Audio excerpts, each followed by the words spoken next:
Radio 2M. Faites entrer l'invité. Avec Fathia El-Aouni. Bonjour, merci de suivre Faites entrer l'invité. L'actualité, vous le savez, est toujours dominée par la situation au Proche-Orient. Jamais la mobilisation n'aura été aussi importante pour demander un cessez-le-feu et tenter de venir en aide à la population civile palestinienne. Aux quatre coins de la planète, des manifestations de dizaines de milliers de personnes pour tenter de stopper l'offensive israélienne sur Gaza. Malheureusement, les bombardements se poursuivent. L'armée israélienne a annoncé avoir frappé dans la nuit plus de 320 cibles. Parmi les victimes, toujours de très nombreux civils, des femmes et des enfants. Les images qui se partagent sur les réseaux sociaux sont terribles. L'urgence aujourd'hui est de tout faire pour venir au secours des civils sans eau ni vivre. L'aide humanitaire arrive, mais au compte-gouttes et elle est loin d'être suffisante. Les Nations Unies réclament plus d'aide, plus rapidement, ainsi qu'une pause humanitaire pour permettre sa distribution. Le même appel est lancé par l'Union européenne. L'autre préoccupation, et non des moindres, celle de tout faire pour éviter un embrasement dans toute la région. Mon invité ce lundi est Ziad Majed, il est politologue, professeur associé des études du Moyen-Orient contemporain et des relations internationales à l'Université américaine de Paris. Il est également chercheur. Bonjour Ziad. Bonjour. Merci d'avoir accepté notre invitation. Vous êtes très demandé en ce moment et c'est important de vous avoir, non seulement pour comprendre et analyser ce qui se passe. Commençons tout d'abord, si vous le voulez bien, par la perte de vies humaines qui donne froid dans le dos. Côté israélien, depuis ce fameux 7 octobre, plus de 1400 personnes tuées, en majorité des civils. Le Hamas, il faut le rappeler, a enlevé 212 otages israéliens étrangers. Ce sont les chiffres de l'armée israélienne. Et dans la bande de Gaza, plus de 4600 Palestiniens, là aussi, la grande majorité des civils, dont près de 1900 enfants tués dans les bombardements de représailles israéliens qui ont détruit des quartiers entiers. Nous assistons, Ziad, et peut-être pour la première fois, à une guerre médiatique, à celui qui montrera le plus d'horreur, une guerre de chiffres, alors qu'on parle de vie humaine. Oui, évidemment, comme vous le dites, c'est malheureux que les vies humaines se transforment en statistiques. Il est clair que cette fois, la tragédie a dépassé toutes les limites. Mais en même temps, il faut rappeler que l'histoire n'a pas commencé le samedi 7 octobre. Cela fait des années et des années que la bande de Gaza est assiégée, régulièrement bombardée. Il y a eu des guerres déjà en 2008-2009, puis en 2014, en 2018, en 2021. Et le siège, depuis toutes ces années-là, dure et pèse sur la population civile au niveau des espérances de vie, au niveau des maladies chroniques, le manque de médicaments. Et bien sûr, aujourd'hui, ça devient une situation inhumaine avec tous les bombardements, avec le blocus que le ministre de la Défense israélienne avait lui-même qualifié d'un blocus du jamais vu, tout en déshumanisant les Palestiniens. Et évidemment, comme vous le dites aussi, il faut condamner toute attaque contre les civils, parce que toute attaque contre les civils est un crime de guerre, mais en même temps, il faut toujours contextualiser, non pas pour justifier, mais pour comprendre et pour dire que sans solution politique et sans une fin de l'occupation, de l'humiliation des Palestiniens, de la confiscation de leurs terres, non seulement autour de Gaza, mais en Cisjordanie, en Jérusalem-Est, il n'y aura jamais une paix durable. Et on oublie pendant très longtemps le cauchemar que vivent les Palestiniens, puis on se réveille quand l'intensité de la violence nous surprend ou quand il y a des pertes humaines du côté israélien. Malheureusement, une vie ne vaut pas une vie dans les médias en général, et notamment dans les médias dominants en Occident, et la déshumanisation des Palestiniens pendant très longtemps fait que on s'est juste rendu compte qu'il y a un problème palestinien le 7 octobre, bien que ce problème dure depuis des décennies avec toute l'injustice faite au peuple palestinien. Oui, tout à fait. On a l'impression justement que le monde se réveille puisque les manifestations ne faiblissent pas en Europe, aux États-Unis, mais aussi bien sûr dans le monde arabe. Vous aviez déjà vu une mobilisation pareille pour soutenir les Palestiniens partout, et même on voit l'importante communauté juive aux États-Unis qui dénonce justement ce que vivent les Palestiniens actuellement. Non, c'est vraiment un phénomène, je ne veux pas dire tout à fait nouveau, parce qu'il y a toujours eu dans des camps progressistes autour de la planète des gens qui raisonnent éthiquement et politiquement par rapport à la question palestinienne. Mais il est vrai maintenant qu'on voit un changement au niveau d'une nouvelle génération, peut-être sur les campus universitaires, notamment aux États-Unis, parmi certains milieux qui ne souhaitaient pas toujours se présentés en tant que citoyens juifs dans certains pays, mais ils le font aujourd'hui pour dire not in our name, ce n'est pas en notre nom qu'on va que vous faites ce que vous êtes en train de faire à Gaza. Il y a également des articulations de lutte qui se font, et ça c'est un peu peut-être dans le monde anglo-saxon où les mouvements des dernières années, que ça soit Black Lives Matter par rapport aux droits des Américains, des Afro-Américains, par rapport à MeToo, par rapport à plein de campagnes qu'on a connues dans les dernières années. Il y a une articulation de lutte et il y a un sentiment que les Palestiniens ont été pendant très longtemps oubliés et écrasés sous le poids de l'occupation et des doubles standards et des indignations à géométrie variable, et que c'est le moment aujourd'hui de montrer un soutien à la population civile, sans pour autant soutenir les opérations du Hamas qui ont visé les civils.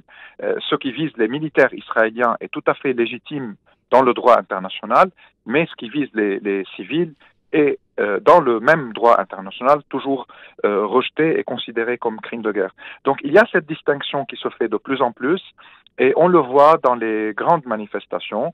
À cela s'ajoute également la présence de diaspora arabe ou de la région en général, une nouvelle génération palestinienne qui a également compris que la présence médiatique et la rhétorique et le langage qu'il faut utiliser pour convaincre est très important dans cette guerre médiatique, comme vous l'avez très bien qualifié. Donc, pas mal de facteurs contribuent à ce que ce moment de solidarité avec les Palestiniens dépasse les frontières, dépasse les cultures, et il devient un phénomène de société civile qui n'a toujours pas pour le moment, disons, un impact important sur les décisions politiques au niveau des gouvernements occidentaux, puisque là, on est dans une autre logique et il y a toujours des positions qui sont anciennes, assez connues et qui confirment un soutien à Israël, disons pour le moment, et on va voir comment les choses peuvent peut-être évoluer avec le temps.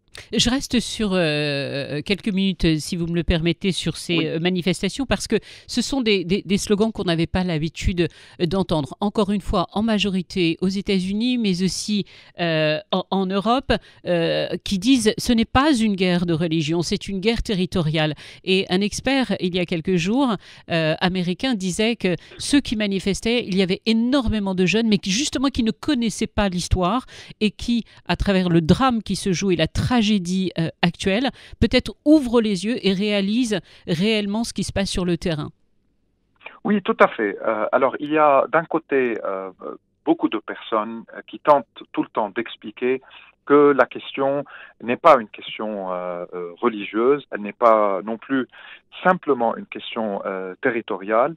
Israël est un État colonial.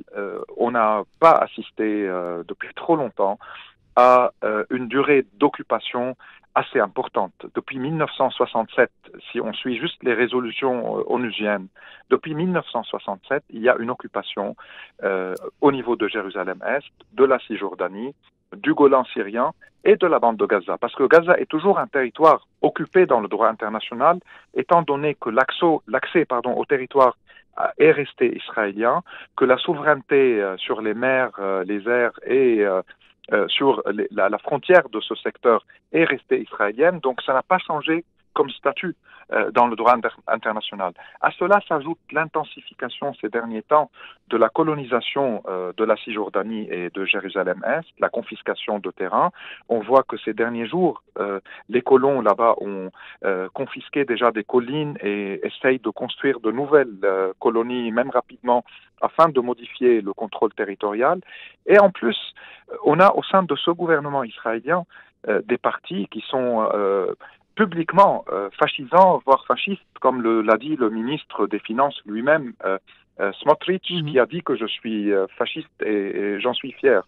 Il y a un ministre qui est Ben Gvir, c'est un colon, qui a toujours aussi opté pour le transfert des Palestiniens afin d'annexer la Cisjordanie. Donc les gens qui lisent aujourd'hui et qui suivent les débats et qui connaissent de plus en plus la réalité sur le terrain sont choqués et sont révoltés par un manque de sympathie au niveau officiel des gouvernements quand il s'agit de la question palestinienne. Ils voient qu'un soutien aux Ukrainiens est en place avec tous les arguments qui justifient ce soutien, puisque c'est vrai que la Russie agresse et viole le droit international en envahissant l'Ukraine. Mais ces mêmes personnes qui sont mobilisées pour l'Ukraine ferment leurs yeux ou voire ils soutiennent un État qui envahit et qui occupe et qui viole le droit international. Donc cette indignation à géométrie variable est révoltante et la nouvelle génération qui suit les réseaux sociaux, qui a en même temps une curiosité pour mieux comprendre le monde, et ça c'est une caractéristique de plusieurs campus universitaires en Occident, découvre aujourd'hui l'horreur de ce qui se passe là-bas et n'accepte pas la version qui veut juste que l'histoire a commencé le 7 octobre. Donc la contextualisation et l'explication est très importante et les Palestiniens et leurs amis dans le monde essayent de montrer et d'expliquer comment cette situation-là a évolué, comment elle est devenue insupportable et que toutes les normalisations des gouvernements arabes, tant qu'elles ne prennent pas en considération les droits des Palestiniens, va rester de l'ordre symbolique, mais n'aura pas des véritables conséquences s'agissant de la paix et de la justice dans la région. Si vous venez de nous rejoindre, je vous rappelle que vous suivez Faites entrer l'invité, consacré bien évidemment aujourd'hui à la situation explosive au Proche-Orient avec mon invité Ziad Majed, politologue, professeur associé des études du Moyen-Orient contemporain et des relations internationales à l'Université américaine de Paris. Ziad, sur certains médias, des déclarations terribles de tous ceux qui font l'amalgame et qui disent que les Gazaouis doivent payer le prix de la tuerie du 7 octobre parce qu'ils soutiennent tous le Hamas. Alors là, ça c'est les raccourcis qui sont faits dans certains médias, avec également, il ne faut pas l'oublier, une dose de racisme et d'islamophobie qui est de plus en plus décomplexée sur certains plateaux de télévision, notamment avec la montée de l'extrême droite. C'est ce que j'allais vous dire, c'est ce que l'on entend quand même. Là, c'est pas dans les manifestations, c'est ce que l'on entend sur les plateaux de télévision. Exactement. Donc, et qui obligatoirement vise la grande majorité des téléspectateurs. Oui, et ça c'est, le grand public. Encore une fois, ça c'est l'impact pervers parfois de certains médias qui diffusent 24 heures sur 24, 7 jours sur 7 et qui bombardent les téléspectateurs par les mêmes termes, par le même logiciel qui à la fois déshumanise les Palestiniens et qui est le reflet d'une certaine montée d'une terminologie politique de l'extrême droite, à savoir que dans une grande partie des pays européens, cette extrême droite, même si elle ne s'impose pas au niveau des élections, mais elle a imposé en partie ses termes, son vocabulaire, son lexique politique. Et donc, on voit cela aujourd'hui entre ceux qui considèrent que la vie des Palestiniens n'est autre que des chiffres qui défilent en bas de l'écran en montrant le nombre des victimes civiles. Et en même temps, par rapport à la couverture de ce qui se passe en Israël, on voit l'humanisation et les images et les rêves brisés et tout ce qui rend cette société israélienne proche des sociétés occidentales ou européennes, américaines, etc. Tandis que du côté des Palestiniens, c'est loin, c'est les autres, ils ressemblent à ce que les racistes détestent en général. Donc il y a cet effet aussi qui est présent.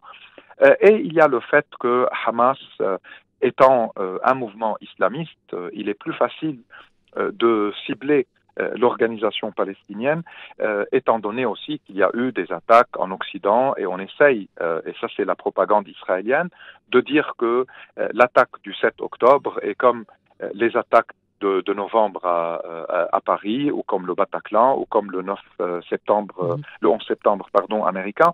Donc, il y a ce genre de raccourci qui aide la propagande israélienne et qui est repris par certains médias sans expliquer et comparer et montrer que les contextes ne sont pas les mêmes, que tout ce qui se passe et tout ce qui est processus historique n'est pas comparable, mais ce sont malheureusement les raccourcis et le simplisme qui est adopté sur certains plateaux. Mais en même temps, il faut dire qu'il y a des journalistes qui font un travail exceptionnel. Et tout à fait, c'est ce que j'allais vous dire. Il y a également des journalistes et des experts sur certains plateaux, qui ramènent un petit peu les choses. Nous sommes dans une politique de vengeance de l'armée israélienne, coûte que coûte. L'offensive terrestre, annoncée depuis plusieurs jours, semblerait, je le mets au conditionnel, se confirmer ce lundi matin. On craint bien évidemment le pire. Ils vont tirer sans identifier qui que ce soit. C'est un risque aussi pour les militaires israéliens ou pas? Il y a un risque, oui, parce que il peut y avoir des tunnels. Il y a également des préparations du côté Hamas au scénario d'une invasion avec d'autres formations palestiniennes qui se préparent aussi pour faire face à l'incursion de l'armée israélienne. Mais en même temps, je suis d'accord avec vous, ça peut se confirmer dans les prochains jours parce que pour les Israéliens, ils sont dans une logique de vengeance, sauf que cette vengeance, politiquement parlant, ne mène nulle part. Donc le gouvernement de Netanyahou qui est en grande crise, et si jamais il y a des élections anticipées, tous les sondages déjà le donnent perdant. Donc il a besoin de montrer que sa promesse de détruire ou d'affaiblir d'une manière importante Hamas, que la promesse a été tenue. Et donc, il est obligé d'envoyer les soldats pour dire, par exemple, qu'on contrôle maintenant une partie du nord du secteur de Gaza ou qu'on a démantelé une partie de l'infrastructure militaire du Hamas. Ils ont besoin de montrer qu'il y a eu une réussite ou un succès militaire afin de justifier l'opération militaire actuelle, les bombardements et une possible opération terrestre. Maintenant, est-ce que cela va mener aussi à l'ouverture d'un autre front? Oui, tout à fait. On va en parler dans un instant. Je vais parler justement de l'embrasement, de cette crainte énorme de l'embrasement de toute la région. Mais juste avant, j'aimerais bien vous poser une question. Qu'en est-il des otages israéliens, mais aussi français, britanniques, allemands, américains? On n'en parle pas beaucoup de ces otages. S'il y a attaque terrestre, on pense à eux ou pas? Alors, il y a au niveau de l'institution militaire israélienne deux points de vue. L'un qui dit que si on doit tenter de sauver le plus grand nombre de ces otages avant de mener l'opération, ou bien durant l'opération, et un autre qui dit que on doit sacrifier et considérer que ces personnes sont mortes et l'opération doit de toute façon se tenir sans aucun compromis et sans aucun calcul. Ce qu'on sait par ailleurs, c'est qu'il y a déjà des médiations qataries et autres pour libérer les non-israéliens parmi les otages. On a vu déjà la libération de deux Américains. Et il peut y avoir d'autres libérations également de ressortissants étrangers qui étaient sur place ou peut-être aussi de certains qui ont la double nationalité. Mais pour le moment, on n'a pas encore été plus loin au niveau des négociations. Et pour les Israéliens, les préparations de l'opération ou de l'invasion terrestre se fait sans tenir compte de la vie de ces otages. C'est plutôt pour eux maintenant un dégât de plus, si vous voulez. Mais l'important, c'est de montrer la détermination et de frapper Hamas. Après, est-ce que cela va marcher? Comment ça va se dérouler les combats? Comment ils vont se dérouler? Comment il va y avoir une guerre médiatique aussi à ce niveau-là? Ça, c'est une autre question. Mais pour le moment, les négociations sont juste par rapport aux otages étrangers et aux binationaux. Alors, la crainte énorme et qui nous préoccupe tous, où que l'on soit aux quatre coins du monde, c'est celle de l'embrasement de toute une région et qui peut aller bien au-delà. Où en sommes-nous aujourd'hui? On a vu la position du Hezbollah, on a vu les tirs israéliens sur la Syrie. Où en sommes-nous? Alors, il y a deux choses, je pense, à observer. La première, c'est la diplomatie américaine. Les Américains soutiennent les Israéliens d'une manière aveugle, politiquement parlant et militairement parlant, tant que ça reste dans le secteur de Gaza. Après, il paraît que Biden et Blinken et les responsables américains ont demandé aux Israéliens de tout faire pour éviter un affrontement généralisé dans la région. Et donc l'envoi aussi des porte-avions américains est dans cette même direction, disant que voilà, cela va envoyer un message aux Iraniens, que de leur côté, nous ne souhaitons pas qu'ils élargissent l'affrontement ou la confrontation, et vous, Israéliens, vous vous calmez, nous avons les porte-avions. Donc il y a une tentative américaine de laisser faire à Gaza, mais de ne pas mettre le feu dans toute la région, si vous voulez.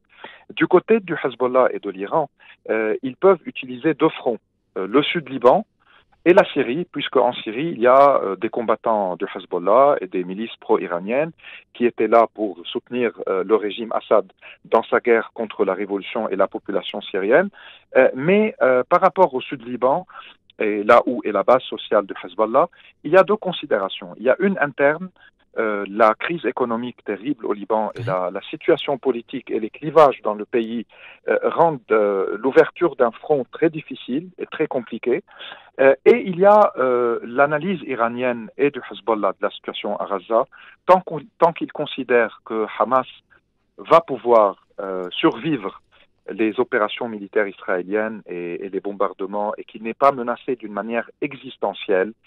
On va continuer à assister à des échanges de tirs, des bombardements, peut-être des morts des deux côtés, et il y a d'ailleurs chaque jour des morts, moi du côté libanais, mais parfois du côté israélien.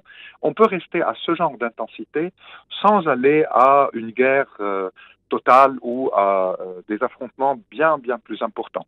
Si le Hamas, par contre, semble être existentiellement menacé, là je pense que pour les Iraniens et le Hezbollah, ça devient une question stratégique. Ils ne peuvent pas, au niveau de leur axe ou de ce qu'on appelle cette alliance triangulaire Gaza, Sud-Liban, Iran, là, ils considèrent qu'il y a une menace et donc ils peuvent aller plus loin dans les combats, dans les affrontements.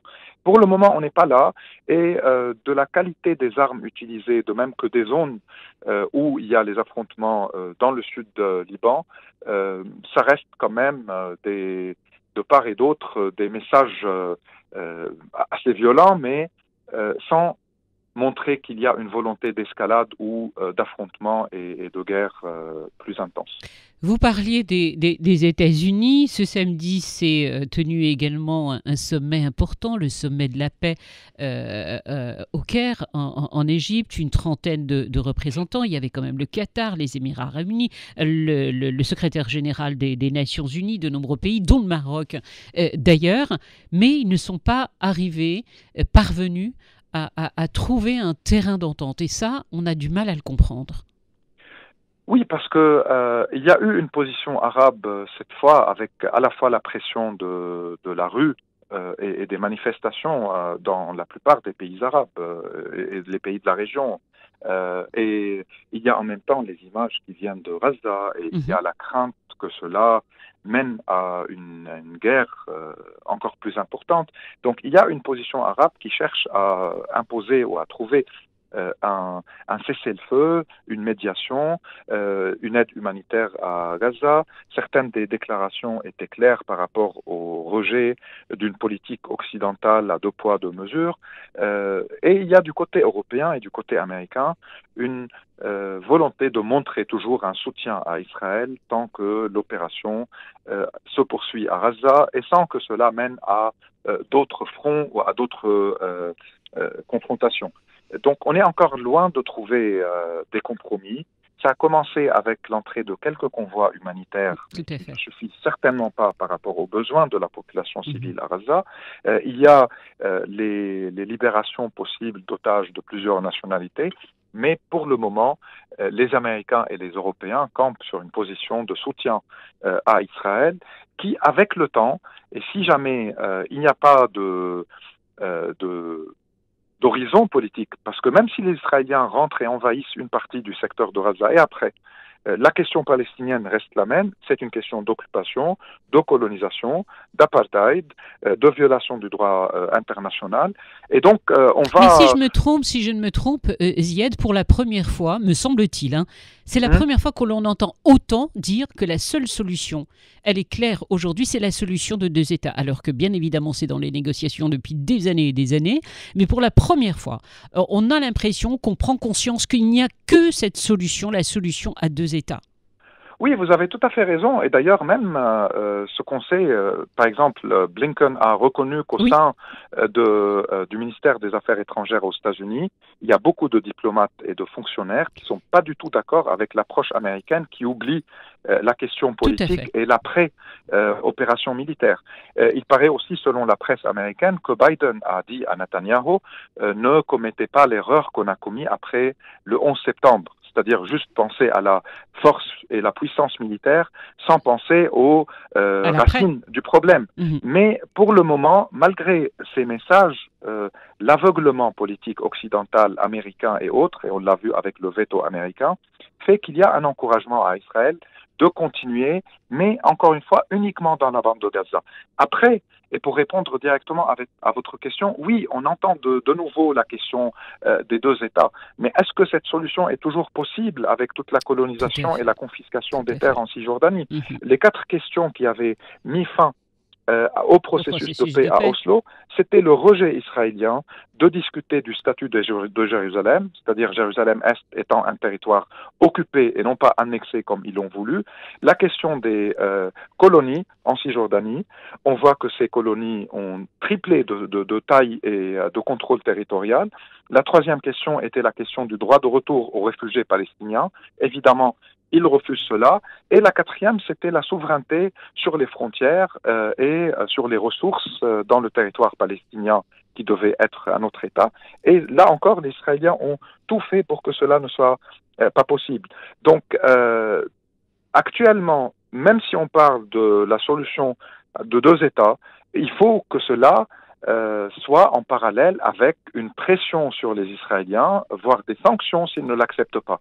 Tant qu'on n'est pas dans cette véritable position, ça reste juste des déclarations et sur le terrain, il y a toujours des tentatives israéliennes d'aller plus loin dans le changement qui s'opère au niveau la non-continuité entre les petites zones de la Cisjordanie, la destruction de Gaza, et ce n'était pas juste innocent politiquement, bien que c'est criminel dans un point de vue de droit international, de demander à des centaines de milliers de Palestiniens de partir et d'ouvrir le passage de Rafah pour qu'ils soient des réfugiés en Égypte, parce que c'est aussi une tentative de modifier la démographie dans le territoire et d'envoyer des centaines de milliers qui, comme on l'a vu toujours dans l'histoire palestinienne, ceux qui quittent n'ont pas le droit de rentrer, puisque c'est les Israéliens après qui vont décider qui rentre, qui ne rentre pas.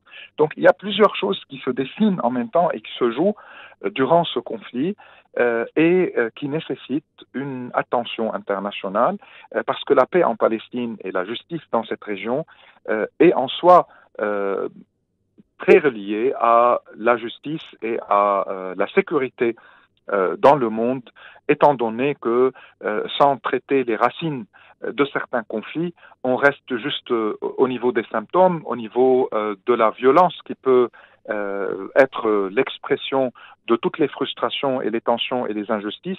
Donc il faut à un moment qu'on réalise qu'on ne peut pas continuer comme ça. Est-ce que ça va être le moment cette fois? Peut-être au niveau des sociétés civiles, mais pas encore au niveau des gouvernements et des décideurs. Vous n'y croyez pas? Vous qui ne connaissez justement bien la région et son histoire, et vous suivez au jour le jour ce qui se passe actuellement, vous vous dites que la solution politique est encore très très loin, qu'il faut quand même s'attendre soit à une solution peut-être, ça nous donnerait de l'espoir, en tout cas ça nous ferait du bien, à une solution peut-être dans les prochains jours ou Inch'Allah dans les prochaines semaines, où vous n'y croyez pas du tout, vous dites que cette fois, c'est allé trop loin. Non, moi je pense que maintenant la priorité c'est le cessez-le-feu et le soutien humanitaire d'une population qui agonise, avec des hôpitaux qui n'arrivent plus à opérer, avec des médicaments qui ne sont plus disponibles, avec des craintes de maladies, vu le manque d'électricité, d'eau potable, de tout ce qu'il faut pour que la population puisse vivre. Mais après le cessez-le-feu, il ne faut plus penser juste à occulter la question palestinienne et les Palestiniens. Il faut que ça devienne une priorité sur les agendas politiques au niveau de la région comme au niveau des relations internationales, afin de trouver une certaine solution, afin peut-être aussi de s'attendre, si du côté israélien il y a des élections et il y a une nouvelle élite politique qui émerge, qui est opposée à la politique actuelle de ce gouvernement, qui essaye de repenser et de reconsidérer les compromis nécessaires pour une paix. Si du côté palestinien, il y a également une négociation pour finir avec des divisions et pour élaborer un nouveau projet national palestinien qui lie la question de la libération de l'occupation et de l'émancipation politique et démocratique en même temps. Il faut des momentum différents, mais je ne pense pas qu'on est là encore. Il y a cette terrible guerre qui se déroule. Il y a toutes les difficultés au niveau des relations internationales, avec plusieurs foyers de tension et avec plusieurs priorités différentes, voire conflictuelles. Et puis, il y a un gouvernement israélien qui a tout fait pour rendre la paix impossible et qui a été encouragé par les Américains. Il a signé des accords avec certains pays arabes afin d'occulter davantage et de rendre invisibles les Palestiniens. Ils sont de retour aujourd'hui dans des conditions tragiques, mais ils nous montrent que sans solution politique, par rapport à leurs questions, tous les accords et toutes les normalisations sont des illusions et sont des mythes, car la question principale, c'est celle de l'occupation et de la colonisation de la terre palestinienne. Une dernière question, Ziad, s'il vous plaît. Quel est notre rôle à nous, médias ?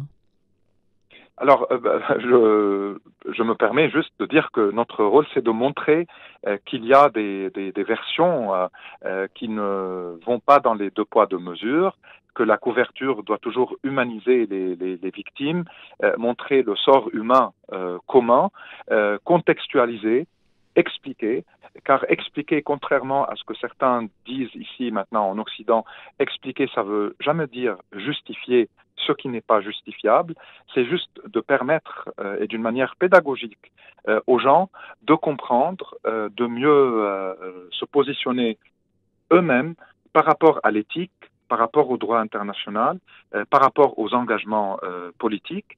Et si on offre une information qui est basée sur des faits et qui montre plusieurs analyses et qui garde l'idée du droit international, des droits humains comme seul principe sur lequel on n'a pas le droit de compromettre et de considérer qu'il s'applique là, mais qu'il exclut ces gens, là on peut peut-être avancer vers une opinion publique qui a un rapport plus sain avec ce qui se passe et qui aura une influence plus importante quand il y a des élections et quand il y a des prises de décision.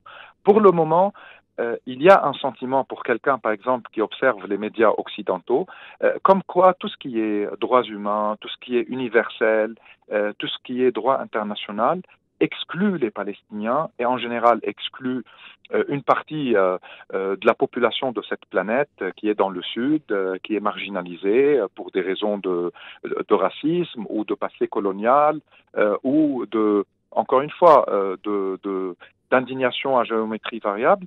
Il faut en finir avec cela parce que même pour ceux qui ont peur ou pour ceux dont les événements actuels créer des parallélismes avec des tragédies qu'ils ont vécues, il faut encore une fois montrer que pour en finir avec les traumas et les tragédies et ce genre de parallélisme, les solutions politiques, les contextualisations correctes, l'éthique journalistique doivent être respectées, car sinon on tourne en rond, on est tous dans le même cercle vicieux et la violence ne s'arrêtera pas et ne connaîtra pas des des limites territoriales ou autres. Donc c'est une condition humaine aujourd'hui et ce n'est pas seulement une condition palestinienne ou reliée à cette partie du monde.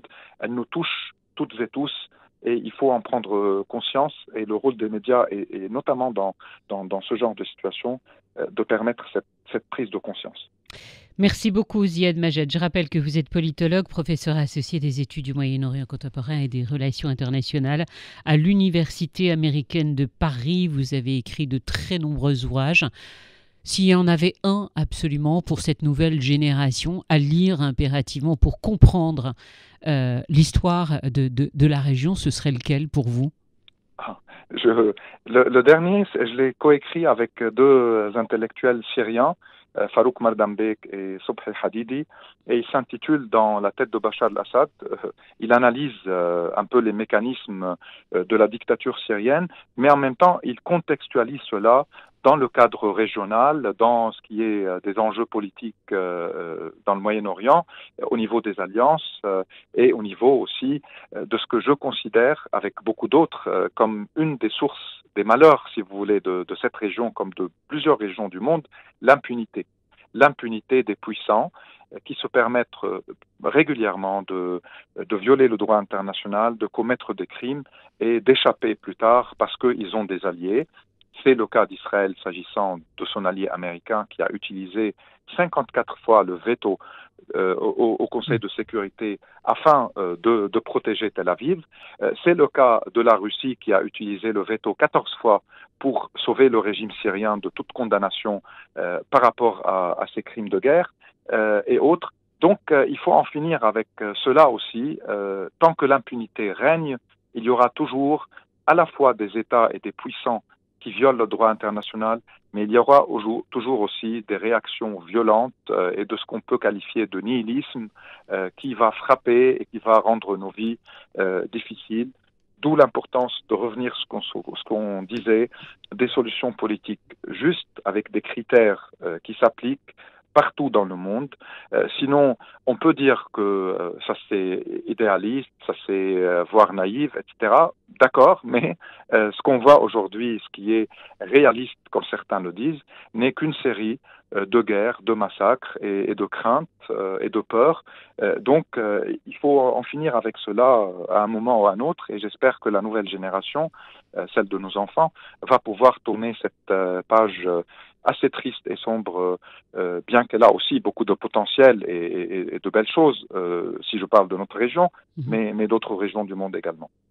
Merci encore Ziad. Vivre avec vous.